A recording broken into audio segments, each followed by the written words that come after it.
Hello guys! Alors comment allez-vous? J'espère que vous allez bien et que vous avez bien commencé l'année. Et bref, que tout se passe bien pour vous, que vous avez déjà commencé à prendre vos résolutions et à décider de les respecter. Alors la vidéo d'aujourd'hui, sincèrement, je vais parler d'un sujet, je vais m'ouvrir un petit peu à vous. C'était pas le sujet que j'avais prévu, c'était vraiment pas ça. Mais j'ai été inspirée. Après avoir écouté la vidéo d'un youtubeur que j'aime bien et que je suis depuis des années, j'ai vraiment été inspirée en fait à vous parler de ce sujet. Après, je vous mettrai en description en fait la vidéo ou bien la page du youtubeur dont je parle parce que c'est quelqu'un que je suis vraiment et qui m'a personnellement aidé à prendre certaines décisions et des décisions après qui se sont révélées bonnes quoi. Donc, pour rentrer dans le vif du sujet, en fait, il a fait une série de vidéos où il parle des relations, il parle du célibat, du choix du célibat, il parle de plusieurs relations. Et en fait, ça m'a fait repenser à une situation personnelle que j'ai vécue par le passé. Et un truc qui me trottait déjà l'esprit, même avant de regarder ces vidéos, qui me trottait l'esprit, c'est déjà, vous connaissez la phrase qui dit « Allez où on vous aime ». Ou bien, lorsque le serpent est déjà mordu, même quand tu vois le mille pas, tu fuis. Ou encore mieux, alors ce sont des adages qu'on dit souvent, ou encore mieux, il y a cette phrase-là qui dit que si tu as déjà vu qu'il y a une situation qui ne fonctionne pas, tu as déjà testé quelque chose, tu as vu que ça ne donne pas, il ne faut pas répéter continuellement le même processus en espérant en fait avoir des résultats différents. Je crois que c'était, j'ai paraphrasé en fait la phrase de Einstein. Donc, allez, on vous aime.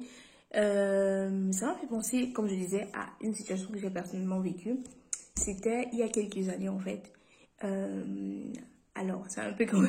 Bref, c'est pas compliqué, mais je m'ouvre un peu à vous, voilà. Il y a quelques années de cela, quand j'étais encore à l'université et tout, il y avait, en fait, un garçon qui me plaisait. Et c'est là le rapport avec les vidéos du youtubeur quand il parle des relations qui me plaisait bien. Mais avec le temps, je m'étais rendu compte que c'était pas réciproque, qu'il ne m'aimait pas. Et je lui avais jamais dit ouvertement, voilà, bon, j'ai jamais eu ce courage-là, ouais, tu me plais, machin et tout. Mais j'avais essayé de le lui faire comprendre. En fait, on habitait dans la même résidence universitaire. Et plusieurs fois, bon, voilà, c'était une résidence mixte, voilà. Donc, où il y avait des garçons, il y avait des filles. Et de temps en temps, on se côtoyait, de temps en temps, on parlait un petit peu, et tout, et tout. Parfois, j'avais l'impression que oui, peut-être, il est un peu intéressé. Il n'était pas très expressif. Mais avec le temps, je me suis rendu compte que j'avais su après dans la résidence qu'il y avait une fille qui lui plaisait. Et un jour, quelqu'un comme ça avait dit, ouais, on l'a vu avec telle fille au centre et tout, et tout. Ils sont partis faire une promenade et tout ça. Et je me suis dit, bon, on parle parfois, tout et de rien, de l'école, de l'uni et tout, mais son contenu en fait est un petit peu ambigu. Il ne m'a jamais proposé, par exemple, une petite sortie, il ne m'a jamais rien proposé et tout. Donc, j'ai commencé à me dire, est-ce qu'il est intéressé ou pas? Moi, c'est pas que je lui avais proposé des sorties. En même temps, je me disais, non, je vais pas lui proposer des sorties et tout. Mais le fait que j'étais tout le temps, je veux dire, on était très souvent là, je parlais, je me préoccupais en fait. J'essayais de lui montrer de l'intérêt en me préoccupant, en posant des questions. Lui, c'est comment? Surtout parce que, bon, en fait, c'est quelqu'un, moi, j'étais déjà arrivée en Europe avant lui. Donc, il était un peu plus nouveau, quoi. Il était nouveau. Un peu plus, il était nouveau. Donc, je me posais un petit peu, quoi, ceci, comment ça va, est-ce que. Et je me disais, bon, peut-être le fait de voir, je faisais pas ça pour d'autres personnes. Pour les autres personnes, ok, je pourrais poser des questions. Moi, je veux dire, je mettais un accent un peu plus quand il s'agissait de lui. Et je me disais, bon, j'espère qu'il voit, ou s'il ne voit pas, ou machin et tout. Bon, je savais pas trop. Je me disais, bon, il va peut-être se rendre compte et tout et tout. Et un jour, là où je me suis dit vraiment, voilà, à un moment, j'ai l'impression, j'ai même commencé à, vous voyez comment, les réflexions, les filles, on s'ouvre. J'ai commencé à réfléchir parce qu'il y avait des fois où je ne comprenais pas que, mais il semble un peu plus intéressé aujourd'hui, un peu plus à causer avec moi, marcher, à prendre des nouvelles. Il y a un autre jour encore, il semble indifférent. Je ne comprenais pas que, mais c'est quoi ce comportement-là? Et après, j'étais arrivée, après quelques petites recherches avec le docteur Google, à me donner comme conclusion que peut-être le gars, il est cyclotimique. Allez chercher la définition de cyclotimique. Peut-être je vais vous la mettre en sous-titre là. Et en fait, c'est quelqu'un qui a, on peut dire de manière cyclique, en fait, il change un peu d'attitude. Parfois, il a l'air plus froid. C'est pas de la bipolarité, probablement, parce que moi, je me suis dit, mais le gars, il est bipolaire ou quoi? Mais c'est pas de la bipolarité, c'est quelqu'un, en fait, qui a, comment je veux dire, bref, des sentiments comme ça qui fluctuent un petit peu, tu sais, je savais pas trop pourquoi, mais bref, je suis arrivée à la conclusion que peut-être le gars, il est un petit peu comme ça. Mais avec le temps, je vais comprendre que, bah, je crois pas que, ou peut-être il était un peu psychotymique, mais qu'en fait, c'était juste, il était pas trop intéressé. Un jour, pour montrer vraiment de l'intérêt, on regardait des vidéos, on avait parlé de beaucoup de choses, et vous vous rendez compte que j'étais restée. Ça, c'était vraiment, on avait comme une petite bibliothèque, en fait, dans la résidence, où on pouvait étudier, en fait, une salle où on pouvait étudier. Et j'étais restée jusqu'à 7 heures, je crois, de peut-être 23 heures de minuit, qu'on avait déjà fini d'étudier. Mais je suis restée avec ce gars-là jusqu'à 7 heures du matin, vous vous rendez compte. On regardait des vidéos, on regardait des trucs. À un moment, il m'a montré des photos des gens de sa famille, il me parlait de sa famille et tout et tout. Et après ça, vu que j'avais mis autant de temps de ma vie à rester là, avec lui, je me disais, ah, peut-être maintenant, il va faire quelque chose. En plus, il va se rendre compte que, ok, je suis quand même intéressée par lui. Mais si je vous dis qu'après ça, rien. Nada, nothing, niente. Le gars n'a rien fait. Je me suis dit, ok, ça veut dire que, je sais pas, peut-être il faut lui donner un peu de temps. Quelques jours sont passés, nada. Mais plus tard, j'entends encore que oui, il a invité telle ou telle fille à sortir, ou bien qu'on les a vus avec telle fille, ils sont sortis, ils sont partis prendre un pot. Et après, quelqu'un comme ça dans les commentaires avait dit, ouais, il aime bien telle fille. Alors, je me suis dit, ah, donc c'est moi dans la chèvre. C'est moi comment on appelle ça? Moi, disons, je dis la chèvre, c'est le mot qui me vient maintenant. Donc, c'est moi qui suis, en fait, bête. Et je me dis que, oh, tel est intéressé, puis par contre, il va voir que, ok, je fais un peu plus... bref, que je montre un petit peu de l'intérêt comme ça. Et il va se dire que, ok, peut-être, il va venir dans mon sens. Hein? Rien. C'est voilà, j'ai compris que, ok, bah, avec le temps, c'est vrai que c'est un petit peu difficile de se détacher lorsque tu as, comment on va dire, des sentiments bien, de béguin pour quelqu'un et tout et tout. Mais avec le temps, il faut vraiment prendre conscience. Et à cette période-là, justement, j'avais commencé donc, j'avais commencé à écouter le duel dont je vous parle déjà un peu avant. Mais j'avais écouté comme par la grâce. Comme je vous dis que vraiment, il faut être près de Dieu. C'est très important. Parce que je crois que j'en avais parlé avec Dieu. Mais je crois peut-être aussi à l'époque, je n'avais pas une... Aujourd'hui, ma relation avec Dieu n'est pas la meilleure. Mais je crois à l'époque aussi, c'était déjà un peu moins. Mais je m'efforçais quand même.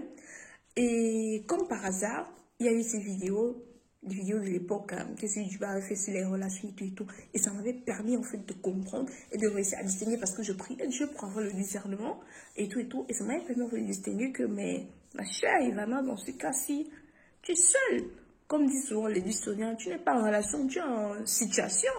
Tu es en situation, ma chérie. Donc, il faut sortir de là. Et si je peux tirer en fait une conclusion de cette histoire, et si vous pouvez, si je peux donner une leçon, mais quand une leçon, ça fait un peu bizarre, juste un conseil, ou bien, ouais, si on dit une leçon entre nous, parce que bon, entre nous, on s'est dit qu'on se conseille et tout, on apprend de chacun de nous, c'est que lorsque tu constates vraiment qu'il y a une situation, une relation où ça ne va pas, il faut arrêter de persévérer dedans. Il faut arrêter de foncer tête baissée et de refuser de regarder l'évidence. Peut-être tu veux parler à quelqu'un qui est peut-être dans soit en voie d'entrer dans une relation avec quelqu'un, ou bien qui est déjà une relation avec quelqu'un, ou lorsque tu regardes de manière objective, sans les sentiments, c'est-à-dire que tu comprends qu'il ne faut pas seulement que j'aime cette personne avec mon cœur, il faut aussi que je l'aime avec ma tête, il faut que je regarde aussi les choses objectivement, pas pour moi seulement aujourd'hui, mais pour moi dans 5 ans, dans 10 ans, dans 20 ans, pour mes futurs enfants. Parce que je n'ai pas envie de dire plus tard à mes enfants que oui, j'avais aimé votre père parce que oui, à l'époque, vous savez, l'amour était aveugle. Nada. Je n'ai pas envie de dire ça à mes futurs enfants. Donc, il faut que tu regardes les choses de manière objective en te disant que je vois vraiment que je suis dans une situation qui m'apporte plus de malheur que de bonheur. Alors que Dieu a pour moi des projets de paix et de bonheur. Mais je suis dans une situation qui ne m'apporte pas ou presque pas de bonheur. Ou bien le seul bonheur qu'on a, c'est juste lorsqu'on a des relations intimes. Ce qui bien sûr il ne faut pas faire avant le mariage. Donc je suis dans une relation où il y a telle chose, ça ne va pas bien, il y a trop de choses qui sont bizarres. Donc, à un moment, il faut bien réfléchir. Ou bien cette personne elle est toxique pour moi. Ou bien ne même que peut-être pour l'argent. Ou bien, comme je dis, juste pour des relations intimes. Ou bien ne même que peut-être pour tel aspect de ma vie. Ou bien juste parce que, bon, ça lui plaît de se pavaner avec moi, de se présenter avec moi. Que oui, voici Margot, voici ma copine et tout et tout. Et en fait, elle ne m'aime pas pour moi. Elle ne m'aide pas à progresser. Elle ne m'aide pas à m'épanouir. Elle ne m'aide pas à aller de l'avant, en fait. Donc, à un moment, il faut vraiment tabler sur sa vie. Alors, cette vidéo, c'est pas pour vous dire que dès que tu vas voir quelque chose, peut-être qui ne va pas, et tel défaut chez tes partenaires, tu vas porter tes pieds et partir, comme on dit, comme tu vas demander que bye, pardon, pas avec ta malchance. Mais il faut vraiment le faire de manière objective. Et moi, comme je vous ai dit, il faudrait vraiment prier et demander à Dieu de vous donner le discernement. Demander à Dieu, est-ce que cette personne, est-ce que je dois vraiment continuer avec elle? Et dans ce cas, si je parle principalement dans le cadre des relations, est-ce que je dois m'en éloigner? Est-ce que ce n'est pas est-ce que c'est la bonne personne pour moi ou pas? Est-ce que... bref, vous demandez à Dieu de vous montrer vraiment, de vous montrer des signes, de vous montrer plusieurs signes. Certains me sont dire peut-être que c'est un manque de foi, il faut peut-être faire... Mais moi, je vous dirais en fait de prier vraiment Dieu et d'être attentif, d'être à l'écoute. Parce que comme on dit dans la parole de Dieu, que Dieu parle tantôt d'une manière, tantôt d'une autre. Donc, en lui demandant du discernement, parce qu'il est la meilleure personne à qui vous pouvez demander du discernement. Parce que parfois, vous pouvez demander conseil à des humains qui vous donnent des conseils. Un peu comme moi, je vous ai donné un conseil en fonction, je vous ai expliqué une situation que j'ai vécue. Donc, ça pourrait ne pas vous s'appliquer à vous, à votre vécu, à votre histoire. Donc, c'est pour ça que je dis que Dieu est la meilleure personne qui vous connaît à 360 degrés, qui vous connaît vraiment et qui vous veut plus de bien que votre père, votre mère, que quiconque se jette, que même l'homme ou le gars avec qui vous êtes maintenant, qui vous fait croire qu'il peut décrocher la ligne pour vous, alors que bon, c'est impossible. Et donc, c'est pour ça que je dis vraiment prier, chercher vraiment le discernement dans ces cas-là. Et ça peut aussi être que Dieu vous parle par moi, là maintenant, pour vous dire que là où je suis trop dans ma chaise, c'est gâté, il faut partir. Ou bien juste qu'il faut prendre du recul et vraiment réfléchir par rapport à telle ou telle situation, par rapport à la situation que vous vivez, quoi. Donc, c'est en fait ce que je voulais partager. Et ce que je peux nous souhaiter à tous, c'est vraiment de trouver une réponse à notre situation, un dénouement à notre situation, de trouver vraiment la paix, le bonheur et voilà, et d'être tout simplement heureux, quoi, d'être avec la bonne personne, tout en évoluant, en s'épanouissant et en devenant meilleur qu'hier. Voilà, c'est ce que je voulais partager avec vous.